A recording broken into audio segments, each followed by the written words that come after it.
Hello मेरे प्यारे साथियों, कैसे हैं सभी दोस्तों। मैं हूं अरुण कुमार और स्वागत करता हूं आप सभी का एग्ज़ाम रेल में।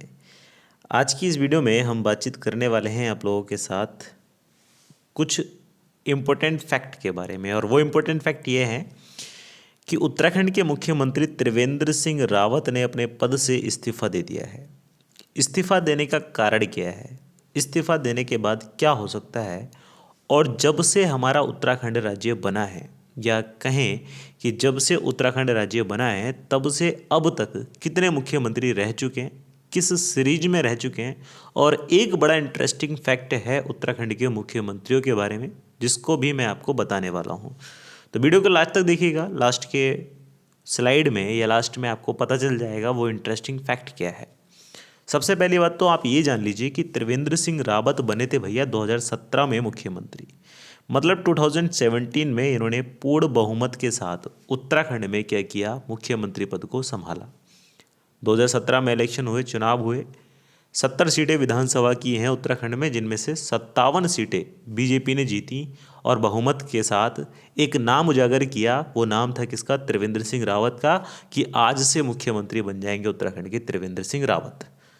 लेकिन दोस्तों उसके बाद हुआ क्यों, या हुआ ये कि यहाँ पर त्रिवेंद्र सिंह रावत जाने जाने लगे इस मामले में कि वो अपनी मर्जी से ही क्या चलाते हैं, वहाँ पर शासन व्यवस्था को चलाते हैं। अब इन्हीं के जो एमएलए थे, जो इन्होंने इनको सपोर्ट किया था, जिनके वजह से ये क्या बने, मुख्यमंत्री बने, इन्हीं एमएलए ने, इन्हीं विधायकों ने इन पर आरोप प्रत्यारोप करने शुरू कर दिए कि जो त्रिवेंद्र सिंह रावत हैं वो बिना किसी से राय मशवरा करे ही डिसीजन ले लेते हैं, अपने डिसीजन से ही सरकार को चला रहे हैं और हमारी कोई बात नहीं सुन रहे हैं। साथ ही दोस्तों एमएलए का आरोप ये भी है, और ये हकीकत है, ये वास्तविकता है, आप सभी भी ध्यान रखें कि किसी भी विधानसभा या लोकसभा के अंदर जितने भी सदस्य होते हैं उनका 15% लोगों को क्या बनाया जाता है, मंत्री परिषद में शामिल किया जाता है। मतलब अधिकतम 15% लोगों को शामिल कर सकते हैं मंत्री परिषद में, कम को चाहें तो कितना भी कर दो। तो त्रिवेंद्र सिंह रावत ने 15% से बहुत कम लोगों को ही क्या बनाया, मंत्री बनाया, मंत्री परिषद में शामिल किया, जिसकी वजह से वहाँ के एमएलए नाराज हुए कि भाई ये क्या सीन है, ये तो गलत है। तो कुछ इन्हीं प्रकार के कारणों की वजह से त्रिवेंद्र सिंह रावत घिरते चले गए, इनकी पूरी की पूरी कुर्सी खतरे में आ गई।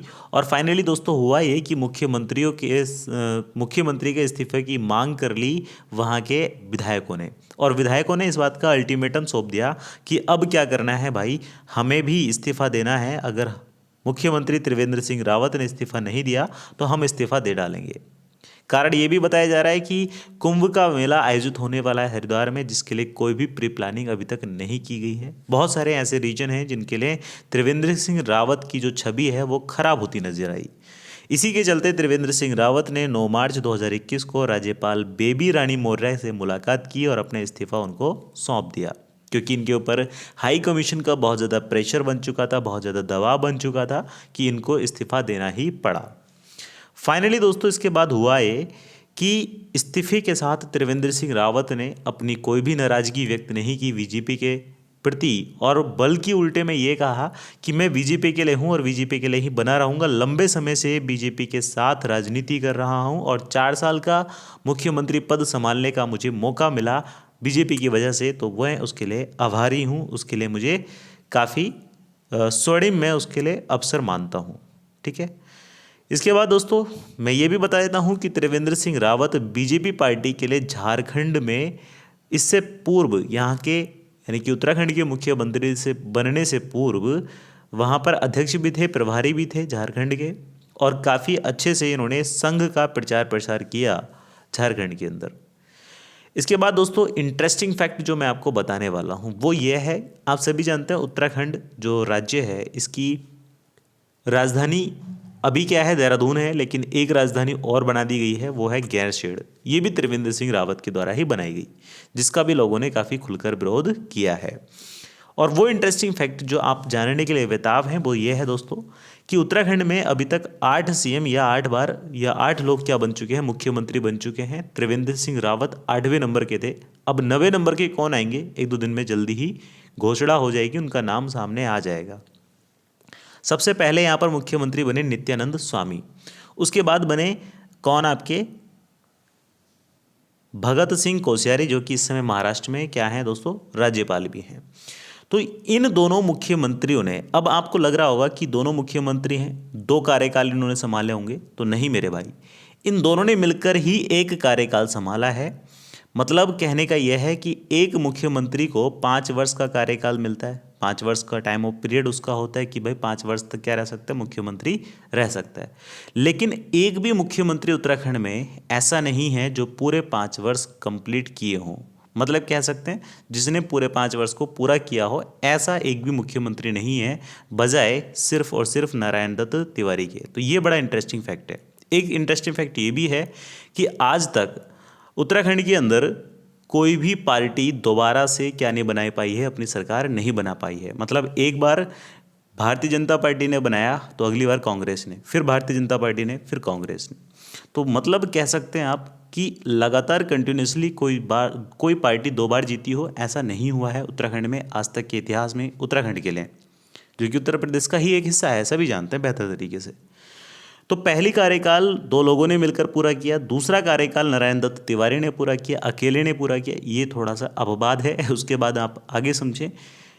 आगे भुवन चंद्र खंडूरी ने, रमेश पोखरियाल ने इस कार्यकाल को पूरा किया है, तीसरे वाले को। और रमेश पोखरियाल कुछ ही समय के लिए 2 साल 75 दिन के लिए ही क्या बने मुख्यमंत्री, और वापस से भूपन चंद्र खंडूरी ने ही पद को संभाला था। इसके बाद दोस्तों ध्यान रखेंगे विजय बहुगुणा, इन्होंने मुख्यमंत्री पद को संभाला। और उसके बाद हरीश रावत ने मुख्यमंत्री पद को संभाला। इन दोनों ने मिलकर क्या संभाला, पूरे कार्यकाल को संभाला। इसके बाद फिर से हरीश रावत बनाए गए थे मुख्यमंत्री, और ये केवल 1 दिन के लिए मुख्यमंत्री बने। तो ये भी एक इंटरेस्टिंग फैक्ट है कि सबसे कम समय के लिए जो मुख्यमंत्री बने हैं वो हरीश रावत बने हैं। कहाँ पर, आपके उत्तराखंड में, ठीक है। लेकिन हालांकि कुछ समय बाद, मतलब 19 दिन तक ये वैकेंट रहा, खाली रही पोस्ट, और फिर से हरीश रावत क्या बन गए थे, 7वें नंबर के मुख्यमंत्री बन गए थे। इस बार ये बने कितने वर्ष के लिए, तो भैया ध्यान रखेंगे, इस बार बने 3 वर्ष के लिए और 2 दिन के लिए।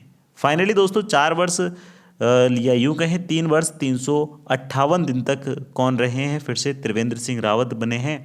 कुछ ही समय बचा था 4 साल पूरा होने में, और इन्होंने अपने पद से त्यागपत्र दे दिया। अब कौन आएंगे वो हमें देखना होगा। तो ये एक इतिहास बनता जा रहा है उत्तराखंड का कि मुख्यमंत्री ने 5 वर्ष पूरे किए ही नहीं है। बस एक नारायण दत्त तिवारी, एक एन डी तिवारी थे जिन्होंने 5 वर्ष पूरे किए थे। हालांकि उनका अब निधन हो गया है, सभी जानते हैं। चले दोस्तों, उत्तराखंड के सीएम के बारे में ये जानकारी आपको कैसी लगी मुझे ज़रूर बताएं कमेंट बॉक्स में। कुछ लोगों का डाउट ये भी होगा, क्या उत्तराखंड का सीएम बदलते ही या सीएम अपने पद से त्यागपत्र दे दे तो मंत्रिपरिषद क्या भंग हो जाती है? तो नहीं, मंत्रिपरिषद भंग नहीं होगी। इस स्थिति में जब उत्तराखंड का सीएम या उत्तराखंड का मुख्यमंत्री अपने पद से, उत्तराखंड नहीं किसी भी राज्य का मुख्यमंत्री अपने पद से स्वतः ही इस्तीफा दे।